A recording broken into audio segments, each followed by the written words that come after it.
Ny mety ho toetry ny andro any an-dranomasina ny izy 12 Jolay 2024 amin'ny enora maraina hatramin'ny sabotsy 13 Jolay 2024 amin'ny enora maraina. Manan-kery hatrany ny filazana fampitandremana mahakasika ny ahavon'ny alon-drano amin'ny morontsiraka Atsinanana eo anelanelan'ny Cap d'Ambre sy Cap Sainte-Marie hatramin'ny rapitsy tolakandro. Mila mitandrina araka izany ny mpampiasa ranomasina amin'ireo toeran'ireo, indrindra amin'ny mpajony madinika ary tsy hivoaka ny ranomasina, ary ao hatrany ny toromarika omen'ny manam-pahefana eny ifotony. Ho amin'ny morontsiraka Atsinanana, Cap d'Ambre hatrany Capeste, anorana malefaka miatoato. Avy atsimo Atsinanana andrivotra ka ho 820 hatramin'ny 440 km isan'ora. Hahatratra 550 km isan'ora indraindray manakaiky an'i Cap d'Ambre. Hahery ny ranomasina, hahavon'ny onja 3.5 metatra, fahidina 3 metatra manomboka ny tolakandro. Misy eldrona tonony avy atsimo Atsinanana. Capeste hatrany Mahanoro, anorana malefaka miatoato. Avy atsimona ny atsimo Atsinanana andrivotra ka ho 9 hatramin'ny 9.20 km isan'ora.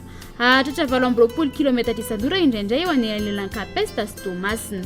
Hanonja be na hahery ny ranomasina, hahavon'ny onja 3 metatra, fa 9.10 metatra ny amin'ny faran'ny fepitaona. Misy androana tonony avy atsimo Atsinanana. Mahanoro hatrany Taolagnaro, anorana tandrifin-drahona vitsy. Avy Atsinanana na avaratra Atsinanana andrivotra ka ho 9 hatramin'ny 9.20 km isan'ora. Hahatratra 820 km isan'ora manakaiky an'i Taolagnaro. Hanonja be ny ranomasina, hahavon'ny onja 2.10 metatra, fa 2 metatra manomboka ny tolakandro. Misy alon-drano tonony avy atsimo Atsinanana na Atsinanana. Taolagnaro hatrany Cap Sainte-Marie, ibalika ny masoandro. Ho avy avaratra Atsinanana andrivotra ka ho 9.10 hatramin'ny 820 km isan'ora. Hahatratra 7.30 hatramin'ny 8.70 km isan'ora mandritra ny fizarana faharoa amin'ny fepitaona. Hanonja be ny ranomasina, hahavon'ny onja manodidina 2 hatramin'ny 2.10 metatra. Ho amin'ny morontsiraka andrefana, Cap Sainte-Marie hatrany Cap Saint-Vincent, ibalika ny masoandro. Ho avy atsimo Atsinanana andrivotra ka ho 9.10 hatramin'ny 8.20 km isan'ora. Hahatratra 7.30 km isan'ora indraindray. Hanonja be ny ranomasina, hahavon'ny onja 2.5 hatramin'ny 2 metatra. Cap Saint-Vincent hatrany Cap Saint-André, ho lalovan'orana tandrifin-drahona manakaiky amin'ny Melaky. Ho avy Atsinanana andrivotra ny maraina ka ho 9 hatramin'ny 9.10 km isan'ora. Ho avy andrefana kosa ny tolakandro ka ho 9 hatramin'ny 9.10 km isan'ora. Ary ho avy atsimo ny alina ka ho 9.10 hatramin'ny 8.20 km isan'ora.